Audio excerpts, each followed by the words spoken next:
राधे राधे। श्री हरिदास लड्डू गोपाल की भक्ति में आप लोगों का स्वागत है। तो देखिए, आज है सठ तिला एकादशी।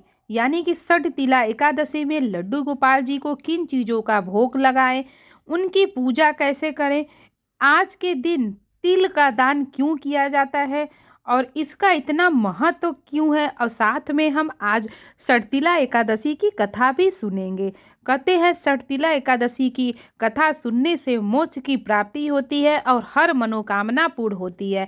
तो सबसे पहले लड्डू गोपाल जी की सेवा कैसे करें, तो हमें लड्डू गोपाल जी को सुबह सुबह जगाना है।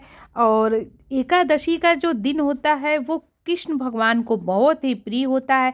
आज के दिन जो भी व्यक्ति लड्डू गोपाल जी की सच्चे मन से लगन से उनकी सेवा करता है, उनको मोक्ष की प्राप्ति होती है। उनके घर में हमेशा बरकत बनी रहती है, सुख समृद्धि बनी रहती है।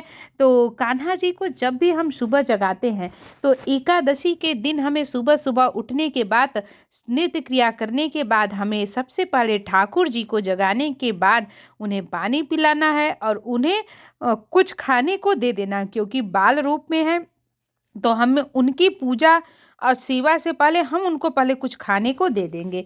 उसके बाद हम क्या करेंगे, ठाकुर जी का स्नान कराएंगे। और ठाकुर जी को स्नान कराने में मतलब हमें क्या करना है, देख सकते हैं, चंदन से उनका लेपन करना है, चंदन से उनका स्नान कराना है। चंदन जैसे हम साबुन लगाते हैं, ऐसे ही हमें लड्डू गोपाल जी को चंदन से अच्छे से स्नान कराना है। और पानी में हमें दूध, दही, पंचामृत, पुष्प मिला के, गंगा जल मिला के और गर्म पानी, क्योंकि सर्दिला एकादशी में ठंड का मौसम होता है, तो हमें गर्म पानी से अपने लड्डू गोपाल जी की पूजा करनी है, उनको स्नान कराना है। और जो सठतिला एकादशी है, माघ मास के कृष्ण पक्ष की एकादशी तिथि को पड़ती है, यानी कि 6 फरवरी। आज है 6 फरवरी 2023 है। आज के दिन लड्डू गोपाल जी की पूजा की जाती है। इस दिन भगवान विष्णु की पूजा करने से हमें मोक्ष की प्राप्ति होती है। इस दिन पूजा के बाद सठतिला एकादशी व्रत की हमें कथा जरूर सुननी चाहिए, तभी कहते हैं पूजा और व्रत का पूरा फल प्राप्त होता है। इस चीज का हमें ध्यान जरूर रखना चाहिए। और इस दिन हमें भगवान के भोग में, यानी लड्डू गोपाल जी के भोग में, हमें तिल जरूर देना चाहिए। कहते हैं आज के दिन तिल का दान करने से बहुत बड़ा पुण्य की प्राप्ति होती है, तो इसलिए हमें तिल का दान जरूर करना चाहिए।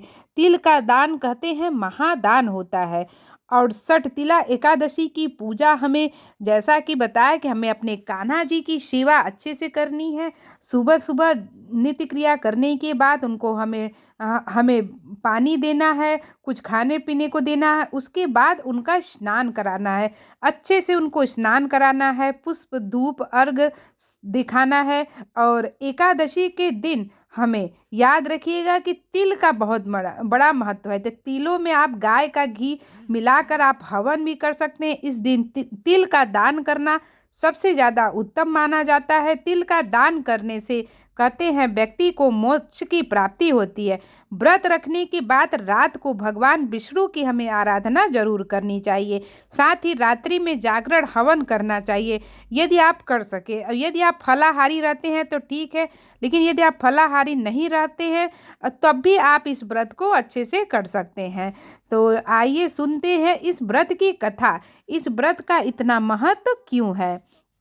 तो धार्मिक मान्यताओं के अनुसार एक समय नारद मुनि भगवान विष्णु के धाम बैकुंठ पहुँचे। वहां उन्होंने भगवान विष्णु से सठतिला एकादशी व्रत के महत्व के बारे में पूछा।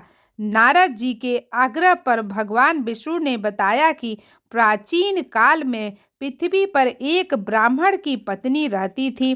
उसके पति की मृत्यु हो चुकी थी। वह मेरी अन्य भक्त थी और श्रद्धा भाव से मेरी पूजा करती थी। एक बार उसने 1 महीने तक व्रत रख कर मेरी उपासना की। व्रत के प्रभाव से उसका शरीर तो शुद्ध हो गया, परंतु वह कभी ब्राह्मण और देवताओं के निमित्त अन्न दान नहीं करती थी। इसलिए मैंने सोचा कि यह स्त्री बैकुंठ में रहकर भी अतृप्त रहेगी। अतः मैं स्वयं एक दिन उसके पास भिक्षा मांगने गया। जब मैंने उससे भिक्षा की याचना की तब उसने एक मिट्टी का पिंड उठाकर मेरे हाथों पर रख दिया। मैं वह पिंड लेकर अपने धाम लौट आया। कुछ समय बाद वह देह त्याग कर मेरे लोक में आ गई। यह उसे एक कुटिया और आम का पेड़ मिला। खाली कुटिया को देखकर वह घबरा कर मेरे पास आई और बोली कि मैं तो धर्मपरायण हूँ, फिर मुझे खाली कुटिया क्यों मिली? तब मैंने उससे बताया कि यह अन्न दान नहीं करने या मुझे मिट्टी का पिंड देने से हुआ है। मैंने फिर उसे बताया कि जब देव कन्याएं आपस में मिलने आई तब आप अपना द्वार तभी खोलना जब तक वे आपको सड़तीला एकादशी के व्रत का विधान न बताएं।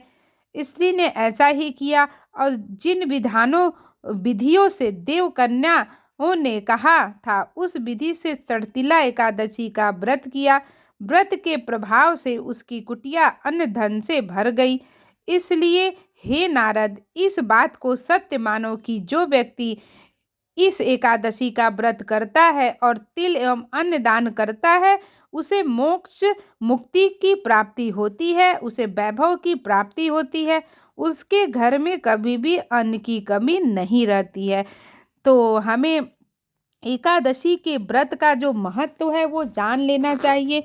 यानी कि जो भी व्यक्ति सठ तिला एकादशी का व्रत रखता है, पूजन करता है, तिल और अन्न का दान करता है, उसके घर में अन्न धन भंडार भरा रहता है।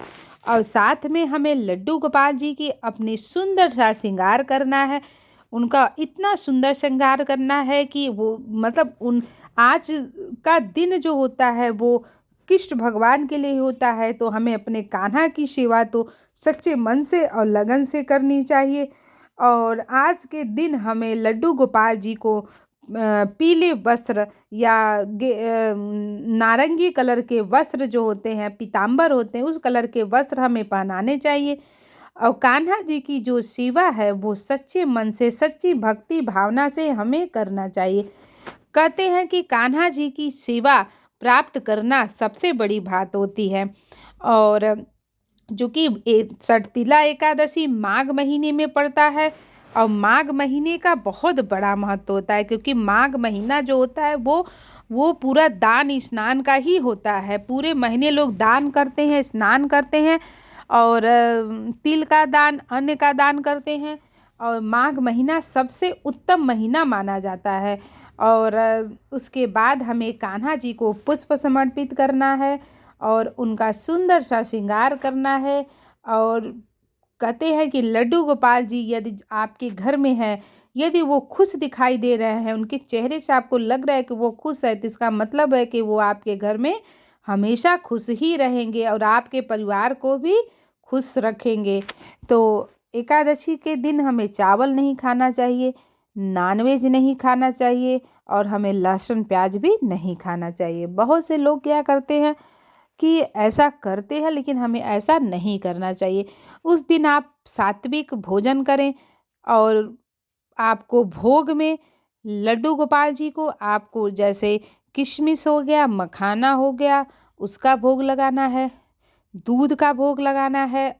और साथ में हमें ये चीज़ का ख्याल रखना है कि हमें तिल का भोग जरूर लगाना है। यानी कि जो काला तिल आता है, सठतिला एकादशी इसलिए है क्योंकि आज के हर भोग में हमें कान्हा जी को तिल मिलाकर भोग अर्पित करना है। आज के दिन हमें आटे का जो हलवा होता है वो बनाना चाहिए और वही हमें अपने लड्डू गोपाल जी को खिलाना चाहिए। तो एकादशी का जो महत्व होता है वो सबसे बड़ा महत्व होता है। वैसे तो साल में 24 एकादशी पड़ती है और हर एकादशी का अपना अलग महत्व होता है। तो हमें एकादशी पे अपने कान्हा जी की अच्छे से सेवा करनी चाहिए। कहते हैं कि सबसे बड़ा जो सुख होता है वो होता है लड्डू गोपाल जी की सेवा करना। और एकादशी जो 11 का दिन होता है वो खास, उस दिन का खास महत्व होता है। उस दिन जो भी व्यक्ति लड्डू गोपाल जी की सेवा करता है, लड्डू गोपाल जी की कृपा उसे प्राप्त होती है। तो कान्हा जी की हमें सेवा सच्चे मन से, सच्चे लगन से करनी है। और देखिए उसके बाद हमें आरती करनी है, क्योंकि कोई भी पूजा तभी संपन्न मानी जाती है जब हम आरती करते हैं। यदि हम आरती नहीं करते हैं तो पूजा संपन्न नहीं मानी जाती है। इस वजह से हमें आरती जरूर करना चाहिए। अब कान्हा जी की आरती, हमें सभी देवी देवताओं की आरती अपने घर में यदि रखे हुए हैं, हमारे घर में विराजमान है, तो हमें आरती जरूर करना चाहिए। और देखिए इतने सुंदर लग रहे हैं लड्डू गोपाल जी, इतना सुंदर अद्भुत श्रृंगार हुआ है सभी लड्डू गोपाल राधा रानी जी की, बहुत ही प्यारे लग रहे हैं। श्रृंगार दर्शन आप लोग भी कर लीजिए। और आप लोग को कैसे लग रहे हैं कान्हा जी, हमें ज़रूर बताइएगा और कमेंट में राधे राधे ज़रूर लिखिएगा। और कोई पूजा पाठ से संबंधित जानकारी के लिए आप हमारे चैनल को लाइक, सब्सक्राइब, शेयर कर सकते हैं। राधे राधे। श्री हरिदास।